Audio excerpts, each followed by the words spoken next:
சூரியன் எடுத்துட்டீங்கன்னா 1 1ஆம் நம்பர், சந்திரன் எடுத்துட்டீங்கன்னா 2ஆம் நம்பர். இப்படி இந்த 9 கிரகங்களுக்குமே நம்பர் இருக்கு. இந்த கிரகங்கள் சார்ந்த தேவதைகள், சூரியன்னா சிவன், இந்த தேவதைகளை வர்ஷிப் பண்ணும்போது இந்த நம்பரை யூஸ் பண்ணும்போது ஈஸியான வர்ஷிப் கிடைக்கும். இதுதான் ஏஞ்சல் நம்பர்ஸ்னு சொல்லுவோம். இந்த தேவதைகளோட நம்பர்ஸை நம்ம நடைமுறையில் எப்படி இதை யூஸ் பண்ணலாம் அப்படிங்கிறது அடுத்த கேள்வியாக இருக்கும். நான் உங்கள் கேள்வியை நானே கேட்டுட்டேன்.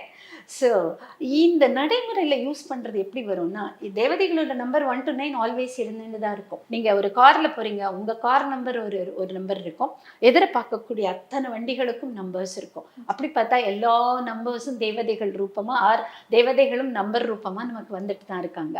பட் ஏதோ ஒன்று நமக்கு ஒரு சங்கதி சொல்கிறது, ஒரு கம்யூனிகேட் பண்ணுறது அப்படின்னா அந்த நம்பர் இரட்டிப்பாவோ 3 4ஆவோ மறுபடி வரத ஏஞ்சல் நம்பர்ஸ்னு நம்ம பார்க்குறோம். எல்லா நம்பர்ஸும் ஒரு தடவை வந்தால் ஈஸி, இந்த நம்ம வேர்ட்ஸ் மாதிரி தான் நம்பர்ஸும். வேற மறுபடி நம்மளுக்கு சொல்லும்போது அது எதையோ நமக்கு உணர்த்துகிறது அப்படின்னு எடுத்துக்கலாம்.